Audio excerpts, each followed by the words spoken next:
Hi guys, welcome to our channel. 5 time champions MI team ఈ సీజన్కి ఎలా ఉందో చూద్దాం. వీళ్ళు లాస్ట్ సీజన్లో లాస్ట్ పొజిషన్లో వచ్చారు. టీం బాగున్నా హార్దిక్ పాండ్యాకి కెప్టెన్సీ ఇవ్వడం వల్ల చాలా negativity both inside and out side ఉండే. హోప్ఫుల్లీ 2 ఐసీసీ ఈవెంట్స్ విన్స్ తర్వాత రోహిత్ ఫ్యాన్స్ కూల్ అయిపోయారని అనుకుంటున్నా. ఈ సీజన్ వాళ్ళ టీం ఎలా ఉందో చూద్దాం. రోహిత్తో పాటు ఇంకో ఓపెనర్గా రయాన్ రికల్టన్ వచ్చే ఛాన్స్ ఉంది. అతను కీపర్ కూడా కావడం వల్ల 1 షాట్ 2 బర్డ్స్లా ఉంటుంది. ఇక 1 డౌన్ చూసుకుంటే లాస్ట్ సీజన్ ఆర్సీబీకి చాలా బాగా ఆడిన విల్ జాక్స్ అయితే బెటర్గా ఉంటుంది.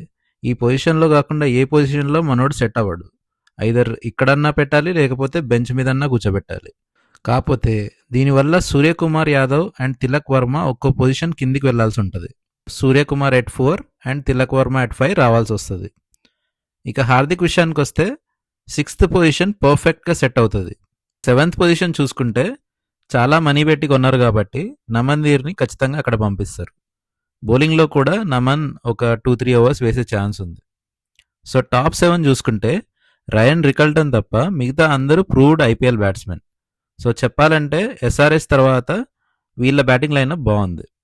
హార్దిక్ అండ్ నమన్దీర్ కలిపి ఒక 5-6 ఓవర్స్ కూడా వేస్తారు. ఇప్పటికీ 2 ఫారెన్ స్లాట్స్ ఫిల్ అయ్యాయి రయన్ రికల్టన్ అండ్ విల్ జాక్స్తో. ఇక నెక్స్ట్ 4 స్లాట్స్ చూస్తే Mitchell Santner, Deepak Chahar, Bumrah and Trent Boult ఇదే ఆర్డర్లో వచ్చే ఛాన్స్ ఉంది. So Mitchell Santner and Trent Boult ఆ 2 మిగతా ఫారెన్ స్లాట్స్ కూడా ఫిల్ చేస్తారు. వీళ్ళ బౌలింగ్ చూస్తే మోస్ట్ స్ట్రాంగెస్ట్ ఆఫ్ ఐపీఎల్ 2025 లాగా అనిపిస్తుంది. శాంట్నర్ అండ్ చాహర్ బ్యాటింగ్లో కూడా హెల్ప్ చేస్తారు కాబట్టి ఇంపాక్ట్ సబ్ బ్యాటింగ్కి మోస్ట్లీ అవసరం లేదు. అండ్ ఇంపాక్ట్ సబ్ లాగా కరణ్ శర్మని తీసుకుంటే మిషెల్ శాంట్నర్తో పాటు కలిసి వీళ్ళ స్పిన్ బౌలింగ్ చాలా స్ట్రాంగ్గా ఉండే ఛాన్స్ ఉంది. ఓవరాల్ ప్లేయింగ్ 11 చూస్తే Rohit, Ryan Rickelton, Will Jacks, Surya, Tilak, Hardik, Naman Dhir, Mitchell Santner, Deepak Chahar, Bumrah, Trent Boult and Karan Sharma as a impact sub. So bowling and బ్యాటింగ్లో ఎస్ఆర్హెచ్ లాగే చాలా స్ట్రాంగ్గా ఉన్నారు. ఓన్లీ ప్రాబ్లం ఏంటంటే ఇంజురీస్. బుమ్రా కొన్ని మ్యాచెస్ ఆడకపోవచ్చు అంటున్నారు.